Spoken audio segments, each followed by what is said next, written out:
तो एक चीज़ तो स्पष्ट है, वह स्पष्ट ये है कि किसी भी व्यक्ति की बात सुनी जा सकती है, लेकिन किस हद तक सुनी जा सकती है?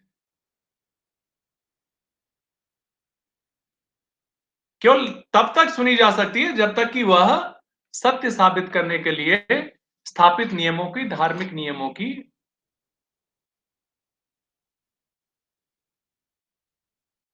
सहायता ना ले रहा हो, नियम विरुद्ध ना।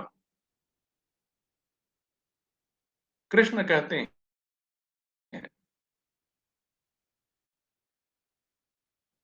कुतस्त्वा कश्मलमिदं विषमे समुपस्थितम् अनार्यजुष्टम् अस्वर्ग्यम् आकृति कर्मलक्षणम्।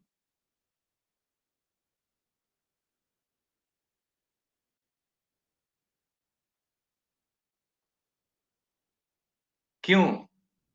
पूछते हैं। इस विषम परिस्थिति में इस विषम परिस्थिति में जबकि युद्ध के लिए दोनों सेनाएं खड़ी हैं।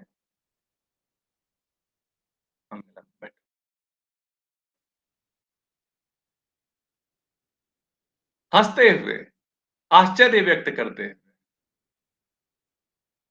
आश्चर्य दो ही स्थिति में होता है किसी को। पहली स्थिति तो यह है कि उसे उस चीज की जानकारी ना हो। जैसे जादूगर ने कोई करतब दिखाया, हम आश्चर्यचकित हो गए क्योंकि हमें नहीं पता उसने कैसे कर दिया। स्वयं की अज्ञानता से आश्चर्य होता है। अथवा कोई हमें चेताना चाहे तब आश्चर्य व्यक्त करता है। अरे, तुम तो बहुत अच्छे योद्धा थे। आश्चर्य? क्या हो गया तुम्हें? यानी तुम चेतो। तो मतलब कहां से आ गया अर्जुन तुम्हारे अंदर यह भाव? तुम ऐसे तो न थे।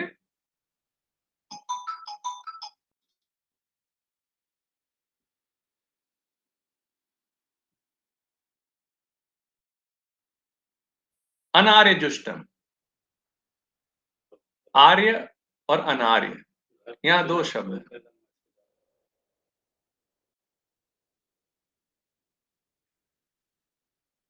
आर्य का अर्थ है कि ऐसे श्रेष्ठ पुरुष जिनके किए हुए कार्यों को अपने आचरण में उतारा जाए।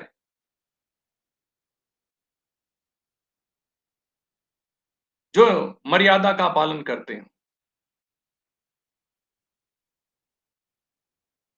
अनार्य, आर्य मतलब कि ऐसे व्यक्ति द्वारा किए कार्य जिनका अनुकरण किया जाना चाहिए। और अनार्य का अर्थ है ऐसे व्यक्ति जिनके कार्यों को त्याग देना चाहिए।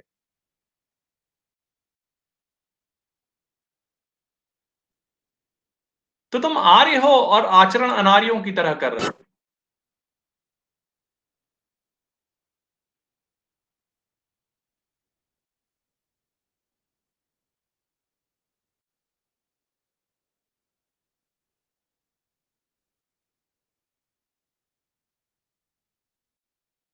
और हंसते, मुस्कुराते।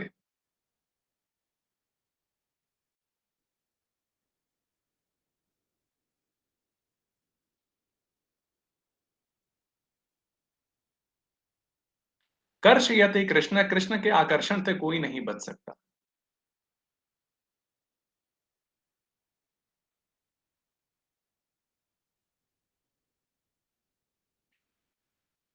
हम सब ने पिछली बार देखा कि युद्ध, महाभारत का जो युद्ध हुआ, युद्ध के केवल दो ही हेतु, दो ही कारण थे। प्रथम, कुंती कुंती नहीं चाहती थी कि समझौता हो। उसने देखा था कि उसके बच्चों को मारने का कई बार प्रयास हुआ। कभी विष पिला दिया गया, कभी लाक्षागृह में जलाने की कोशिश की गई, बहू को सरेआम निर्वस्त्र करने का प्रयास किया गया। इसलिए जब शांति दूत बनकर कृष्ण आए तो उसने सीधे मना किया। उसने कहा, कृष्ण चाहे कुछ भी हो, लेकिन मैं नहीं चाहती शांति और समझौता हो, यह युद्ध होना ही चाहिए। क्योंकि पांडव कभी युद्ध नहीं चाहते थे। वो तो ये चाहते थे कि हमें अगर सुई के नोक बराबर भी भूमि, हमें अगर 5 गांव भी मिल जाए तो हम उसी से अपना जीवन पोषण कर लेंगे, हमें युद्ध नहीं चाहिए। लेकिन दुर्योधन की जिद थी कि सुई के नोक बराबर भी वह भूमि नहीं देगा। तो युद्ध के मूल में तो केवल कुंती और दुर्योधन ही थे। पांडव तो कभी नहीं चाहते थे युद्ध। और यही कारण था कि अपने लोगों को सामने देखकर ऐसा नहीं कि अर्जुन कोई अहिंसक थे। इसके पहले उन्होंने किसी को मारा नहीं था। केवल अर्जुन को यह पता नहीं रहता या मोह नहीं होता कि ये मेरे अपने लोग हैं, तो वो कब का मार के फेंक देते।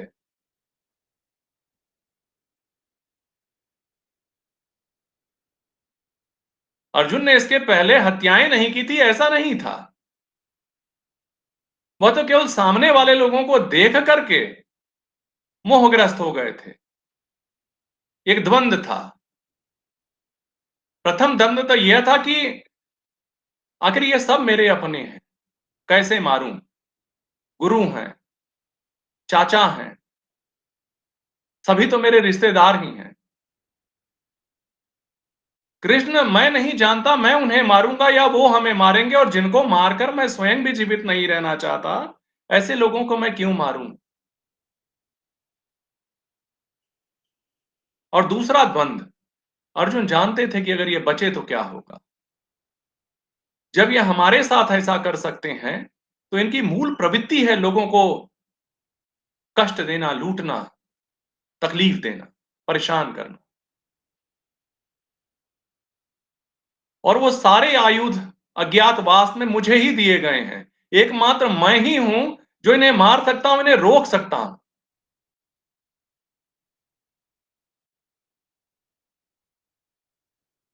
इसलिए युद्ध के मैदान में युद्ध प्रारंभ होने के पहले गर्व से उन्होंने कहा कि ले चलो जरा, मैं देखूं कौन है जो मुझसे लड़ना चाहते हैं।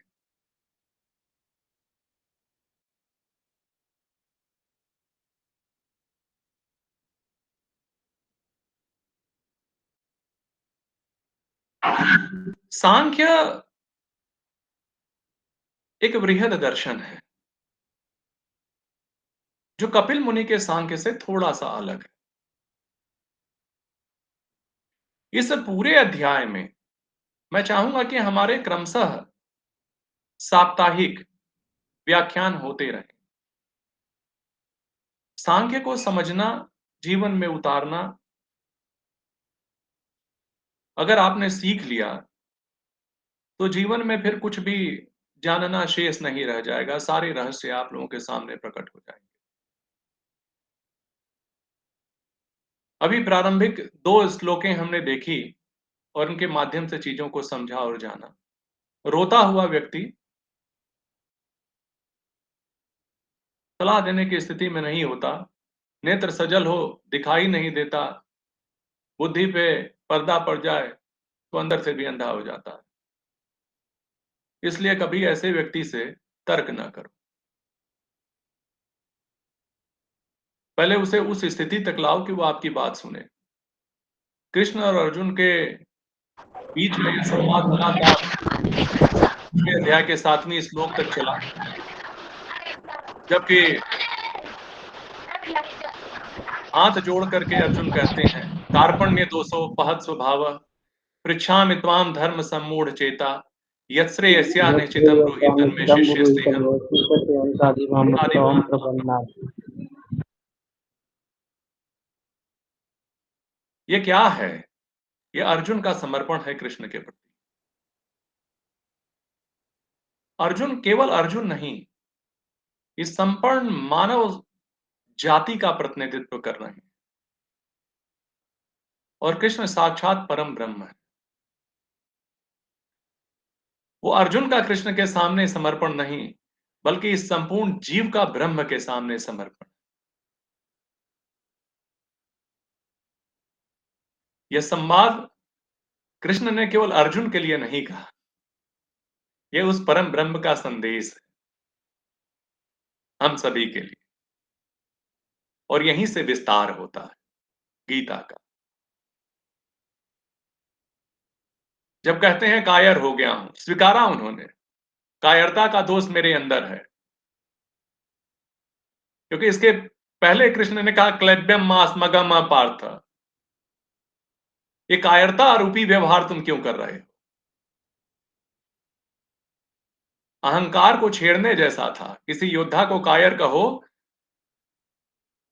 तो एक बार झटका लगता है उसे, मैं कायर नहीं हूं। लेकिन यहां अर्जुन स्वीकार कर लेते हैं, हाँ, कायरता रूपी दोष मेरे अंदर आ गया है। साथ ही मेरी बुद्धि भी भ्रमित हो गई है कृष्ण, कि मुझे करना क्या चाहिए। द्वंद अपने चरम पर है, समझ नहीं आता क्या करना है क्या नहीं करना है। तो पहले मैं अब पूरी तरह से सरेंडर कर दे रहा हूं तुम्हारे सामने। मुझे कैसे लो? जैसे शिष्य लेता है, शिष्य को गुरु लेते हैं, उस रूप में मुझे स्वीकार हुआ, और जो निश्चित रूप से मेरे लिए कल्याणकारी हो।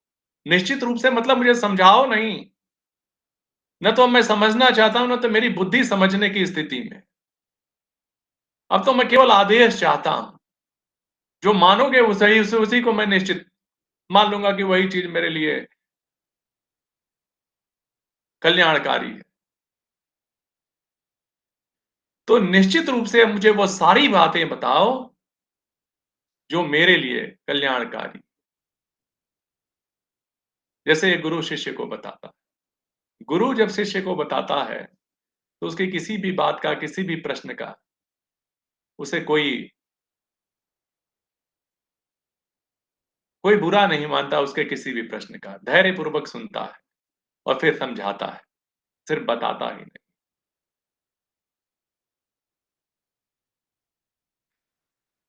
तो आज के लिए इतना ही।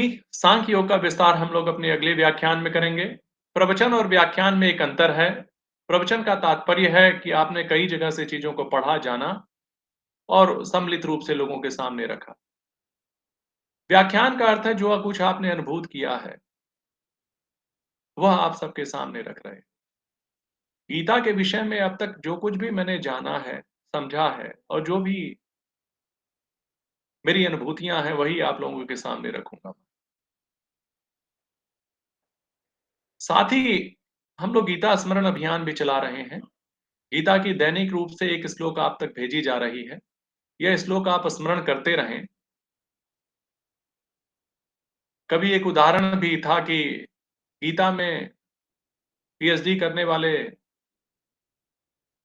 एक सज्जन थे। उनके गुरु ने कहा ऐसा है कि स्वामी जी हैं, गीता का बहुत अच्छा प्रबंधन करते हैं, तुम एक काम करो, उनके पास चले जाना। जब आए तो भारी भीड़ थी और वो प्रवचन किए जा रहे थे। तो जो स्कॉलर महोदय थे, बड़े अनमने ढंग से सुने और उनका मन उचट गया। उचट इसलिए गया क्योंकि भारी अशुद्धि थी। न वो श्लोक सही तरीके से पढ़ रहे थे, न श्लोक के रूप में ही उस चीज को बोल पा रहे थे। फिर भी इतनी भीड़ लगी थी। अब ये उनकी प्रवचन को काहे सुने, वो तो केवल इंतजार कर रहे थे कि गुरुजी का रेफरेंस दे करके इनसे बात कर लूं और चलता बनूं, नहीं तो गाइड है नाराज हो जाएंगे।